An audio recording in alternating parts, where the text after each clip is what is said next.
আজকের ক্লাসে আমরা পঞ্চম শ্রেণীর প্রাথমিক গণিত বইয়ের সপ্তম অধ্যায় দশমিক ভগ্নাংশের 83 পৃষ্ঠা থেকে অঙ্ক করব। তো 83 পৃষ্ঠার অঙ্কগুলি আসছে 82 পৃষ্ঠা থেকে। সেখানে একটা লোহার দণ্ড খ ছিল, যার দৈর্ঘ্য ছিল 2.4 মিটার এবং তার ওজন ছিল 12 কেজি। এই দণ্ডটির প্রতি মিটার ওজন বের করতে হবে। তো প্রতি মিটার ওজন বের করার জন্য আমরা গাণিতিক বাক্য শিখেছিলাম যে প্রতি মিটার ওজন বের করার জন্য মোট ওজনকে মোট দৈর্ঘ্য দ্বারা ভাগ করলেই মোট দৈর্ঘ্য দ্বারা ভাগ করলে প্রতি মিটার ওজন পাওয়া যায়। এখানে খ দণ্ডটির মোট ওজন হলো 12 কেজি আর মোট দৈর্ঘ্য হলো 2.4 মিটার। সুতরাং 12কে 2.4 দ্বারা ভাগ করলেই যে ভাগফল আসবে সেটাই হচ্ছে প্রতি মিটার ওজন। তো এটা করার জন্য আমরা এখানে চলে যাই প্রাথমিক গণিত পঞ্চম শ্রেণী পৃষ্ঠা 83 অধ্যায় 7 দশমিক ভগ্নাংশ। পাঠ হলো 7 পূর্ণ সংখ্যাকে দশমিক সংখ্যা দিয়ে ভাগ। 2 নম্বর প্রশ্ন, লোহার দণ্ড খ এর প্রতি মিটার ওজন নির্ণয় করব। তো প্রতি মিটার ওজন নির্ণয় করার জন্য আমরা দুইজন শিক্ষার্থীর ধারণা পেয়েছি, একজন হলো রেজার ধারণা আর একজন হলো মিনার ধারণা। আমরা গত ভিডিওতে রেজার ধারণা অনুসারে অঙ্কটি করেছিলাম, আজকে আমরা মিনার ধারণা অনুসারে অঙ্ক করব। তো মিনার ধারণা অনুসারে যদি আমরা লোহার দণ্ড খ এর ওজন প্রতি মিটার ওজন বের করতে চাই, তাহলে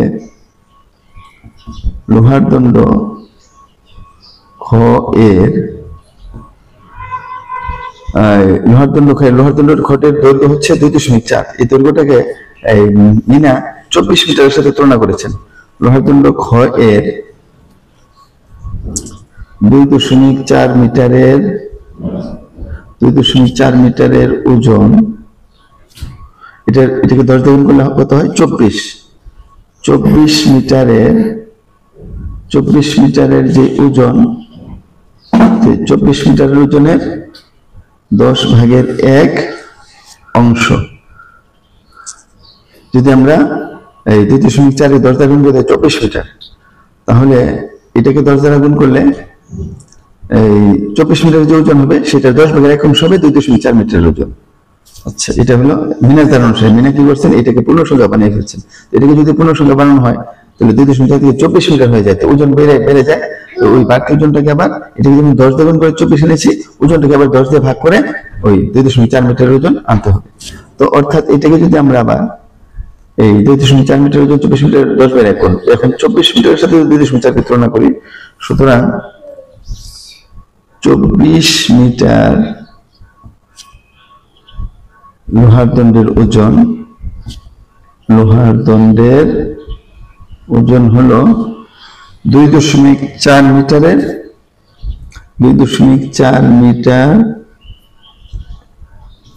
এর ওজনের 2.4 মিটারের যে ওজন তার 10 গুণ হবে।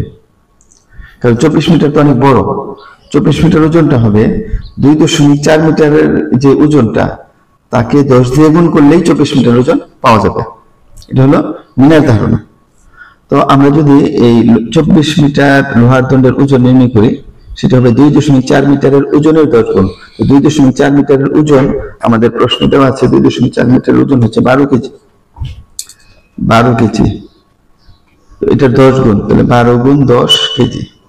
কারণ প্রশ্নে আমাদের এখানে দেওয়া আছে যে লোহার দণ্ড খ এর 2.4 মিটার ওজন হচ্ছে 12 কেজি। তাহলে আমরা এখানে লিখছিলাম 2.4 মিটার ওজনের 10 গুণ। 2.4 মিটার ওজন যদি 12 কেজি হয়, 12 গুণ 10 কেজি হলো 24 মিটার লোহার দণ্ডের ওজন। 24 মিটার লোহার দণ্ডের ওজন হলো 12 কেজি এর 10 গুণ, সমান হলো 12 গুণ 10, 12 একে 12, 0, 120 কেজি। 24 মিটার ওজন বের করেছি। এখন আমাদের টার্গেট হলো কয় মিটার ওজন বের করে? 1 মিটারের ওজন। তো 24 মিটার ওজন যত হবে 1 মিটার ওজন কি হবে? তার চেয়ে কম হবে। কম করলে ভাগ, সুতরাং যে মোট ওজনটা বের হয়েছে তাকে 24 দিয়ে ভাগ। সুতরাং আমরা লিখব, সুতরাং 1 মিটার লোহার দণ্ডের ওজন, 1 মিটার লোহার দণ্ডের ওজন হবে 24 মিটার ওজন বের হয়েছিল 120 কেজি। তাহলে 1 মিটার ওজন হলো 120 কে 24 দিয়ে ভাগ।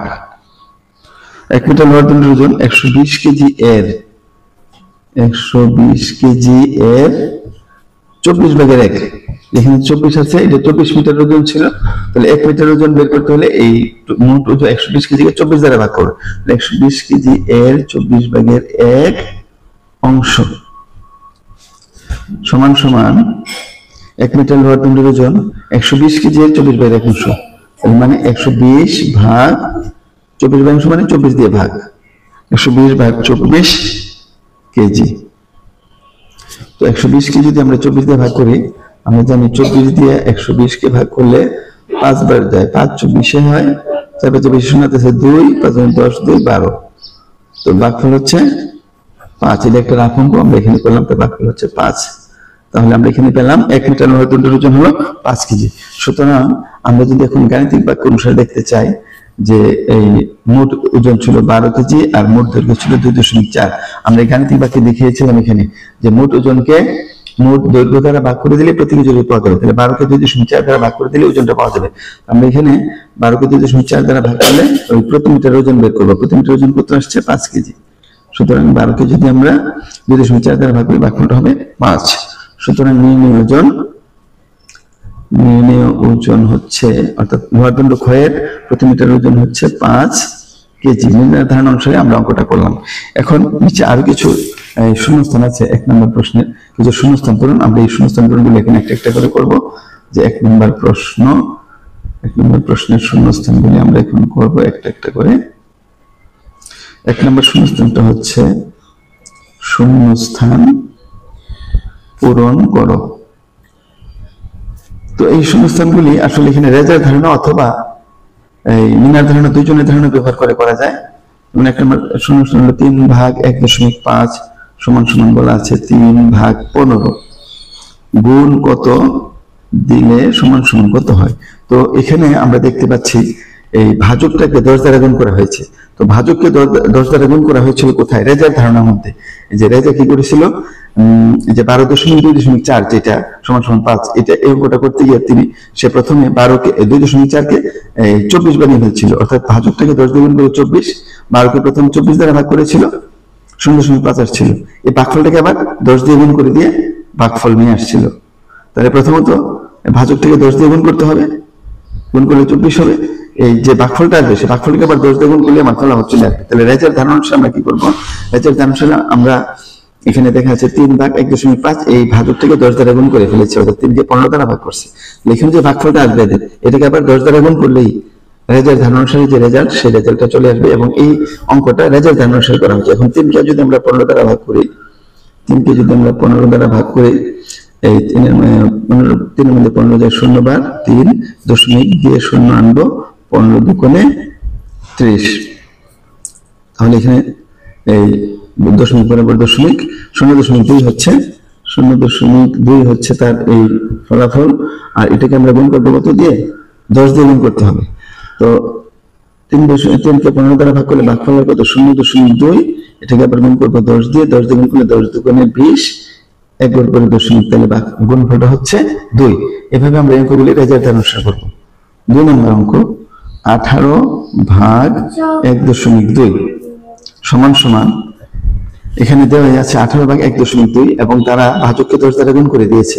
সুতরাং রেজাল্ট অনুসারে আমরা কি করবো? যে ভাগফলটা আসবে এটাকে আবার 10 দ্বারা গুণ করব। তাহলে 18 ভাগ 1.2 সমান সমান হচ্ছে 18 ভাগ 12, এটা তারা করে দিয়েছে। সুতরাং আমরা জানি যখন ভাজককে 10 দ্বারা গুণ করা হয় তখন এই যে ভাগফলটা আসবে, ভাগফলটাকে আবার আমাদের 10 দ্বারা গুণ করে দিতে হবে।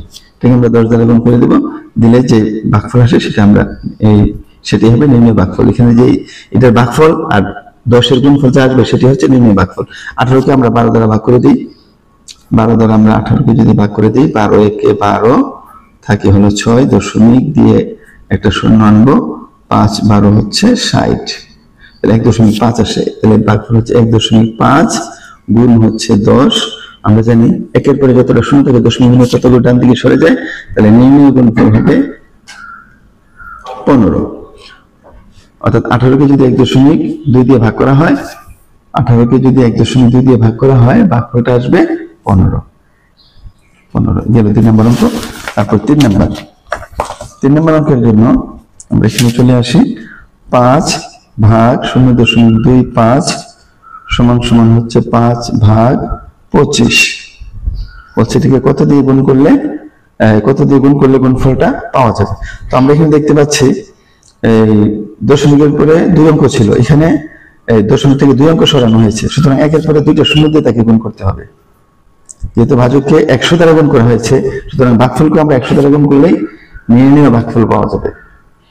100 দ্বারা গুণ করে এই ভাগফল আর 100 গুণ করলে নির্ণীয় ভাগফল পাওয়া যাবে। 5কে আমরা কত দ্বারা? 25 দ্বারা ভাগ করবো। 5কে ভাগ করবো আমরা 25 দ্বারা। 0 বার যায়, থাকে 5, দশমিক দিয়ে 0 আনবো, এখানে দশমিক বসাবো, 25 দুগুণে হলো 50, তাহলে 0.2, এটার ভাগফল হলো 0.2 গুণ হচ্ছে 100। আমরা জানি 100 দ্বারা গুণের ক্ষেত্রে একের পরে যতটা শূন্য থাকে দশমিক ততটা ডানে শূন্য যায়, তো দুইটা শূন্য আছে একের পরে, সুতরাং 0.2 ঘর ডান সরে গেলে 1 ঘর সরে গেলে 2 হবে, আরেক ঘর সরে গেলে হবে 20। এটা হচ্ছে নির্ণীয় ভাগফল। তারপর 4 নম্বর অঙ্ক। 4 নম্বর অঙ্ক হচ্ছে 2 ভাগ 0.125 সমান সমান হচ্ছে 2 ভাগ 125। বলছে কত দ্বারা গুণ করবো? তো এখানে দশমিক বিন্দু 3 ঘর ডান দিকে সরানো হয়েছে, তো আমরা একের পরে 3টা শূন্য দিয়ে গুণ করবো, একের পরে 3টা শূন্য দিয়ে গুণ করবো, তাহলে আমাদের নির্ণীয় ভাগফল চলে আসবে। এখন আমরা 2কে ভাগ করবো 125 দিয়ে। 125 দিয়ে 2কে ভাগ করলে প্রথমে 0 বার যায়, 2 হবে, দশমিক আমরা 0 আনলাম, এখনো যায় কতবার? 0 বার। 0 বার দিলে থাকে হলো 20। এখন ভাগটা নির্ণয়ের জন্য একটা শূন্য দিব, একটা শূন্য দিয়ে আমরা এখানে 0 আনবো। এখন যায় কয়বার? একবার। 125 একে 125 থাকে 75। এখন আরেকটা শূন্য দিব, দিয়ে আমরা 0 আনবো, তাহলে এখানে যায় 5 বার। 5 100 500, এখানে 125কে আমরা যদি 5 দিয়ে গুণ করি 625, 6 দিয়ে গুণ করলে 6 দিয়ে গুণ করলে 6 100 600, 6 25 150, 6 দিয়ে গুণ করবো।